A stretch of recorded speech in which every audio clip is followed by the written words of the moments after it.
Hello आज आम आउ एक नुआ रेसिपी प्रस्तुत करवा जोटा कि देखंतु मु बैगणर निहाई बैगणर प्रस्तुत करी। आज मु बैगणर आचारी बैगणी प्रस्तुत करुच्ची। देखंतु यहाँ खाइले आपन को बहुत स्वादिष्ट लगिवो। खट्टा मिठा राग सबू एथिरे अच्छी और आचार फ्लेवर मध्य अच्छी। से आम सर्वप्रथम एक पात्र को गरम करवा से तेल पकाई गरम करवा भल भाव एटी मु सोरिष तेल नहीं सोरिष तेल को भल भाव गरम करेंगे। देखो मुझे छोट छोट बैगण नहीं बैगण को मुझे काटी नहीं पूरा काटी ना मझिरू खाली टिके टिके कट लगे देछि। देखो तेलटी भल भाव गरम हेले एथिरे आमे बैगणटी को पकाई लुण हलदी दे भल भाव भाजी नवा। देखंतु ये आचारी बैगण रेसिपीटी आपन को बहुत भल लगे। आपण मैंने भी निश्चय ट्राए करंतु। जदि मो वीडियोटी भल लगे ताले मो चैनल को सब्सक्राइब करेंगे, बेल आइकन बटन दबाइबे और कमेंट मध्य करेंगे, लाइक मध्य करेंगे। देखंतु तेलटी भल भाव गरम हैलानी। वर्तमान आम कटा बैगण को पकाई दबा। से स्वाद अनुसार लुण हलदी पकाई भल भाव भाजी नवा।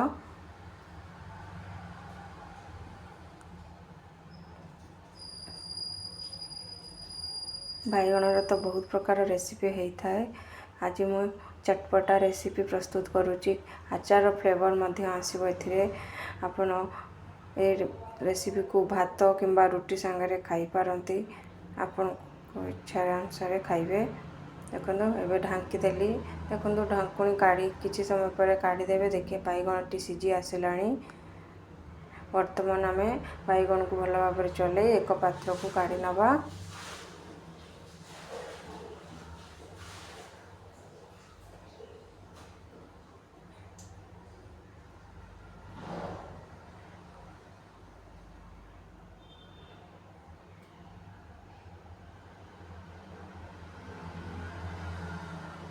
देखो सब बैगण को काढ़ी नेली। वर्तमान आम से ही तेल रे आम पुणी बैगण को रांधिबा। एबे आम कौन करवा हेतिरे आम आचार जो जो मसला पड़ी थाए सेटा गुंड होता है। किंतु मुझे गोटा मसला नहीं पान मधुरी गोटे चामच जीरा अध चामच लंका आपण स्वाद अनुसार कला जीरा टिके सोरिष मेथी टिके ये सब को पकाई गोटा भाजी नेबे।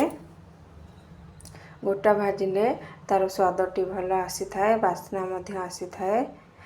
किछि समय भाजिला परे सेथिरे आमे कोरा अदा किंबा कट्टा अदा नेबे।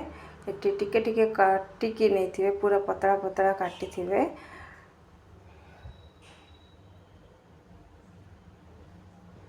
देखंतु मसलाटी है आसलानी। यही समय आम कटा अदा को पकाई भल भाव भाजी नवा। देखंतु पूरा लंबा लंबा करी काटिची मु।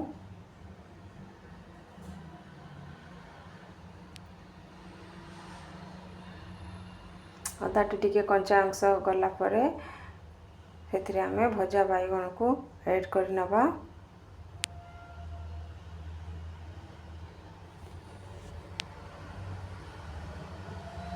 भजा बैगण पकाई भल भाव गोड़ाई नियंतु।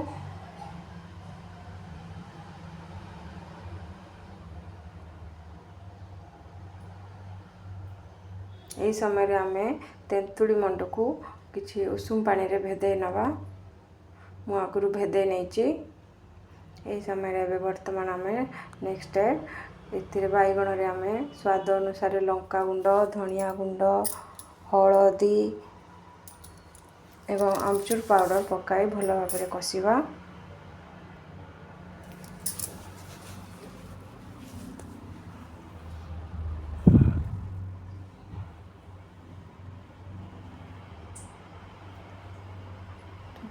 लंका गुंड धनिया गुंड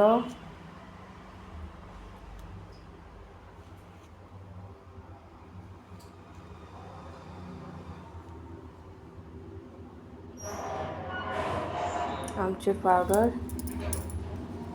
ये सब पकाई भल भाव गोड़ाई नेबे। मसलाटी भल भाव मिसी सारा पर से आमे तेंतुली मंड को पकाइबा। एठी आपण तेंतुली मंड जदि आपण बेसी खट्टा खाइबा चाहते ताले तेंतुली मंड टिके अधिक पकेबे पानिया पानिया करके नचे और बहलिया करके अल्प पकाइबे। एठी मु टिके पानिया करके मु ऐड करूची या द्वारा हमर बैगनटी ग्रेवी टाइप रो हबो। आपण को इच्छा अनुसार आपण कम बेसी एड करि परिबे। तापर आमे भल भाव गोलाई नबा। एथिरे आमे वर्तमान गुड़ यूज करवा। गुड़टी यूज कले कौन हबो खट्टा मीठा राग बैलेंस स्वादटा बैलेंस हो। गुड़टा खुलिया तक आपण चलाइबे। गुड़ खुलिया तक भल भाव चलाई दिंतु। स्वाद अनुसार जदि लुण आपण को टेस्ट करेंगे तापर आप लुण आउ टे पकाइबे। आम तो भाजिला बेले पकईले लुण। ये बर्तमान आम तेंतुली मंड पकेले तो से लगी देखिक आप लुण पकाइबे।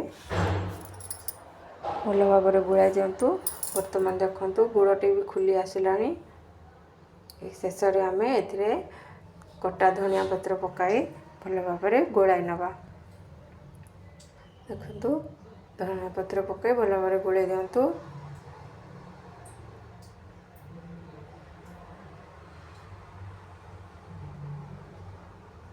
वर्तमान आमर प्रस्तुत हो गला आचारी बैगन।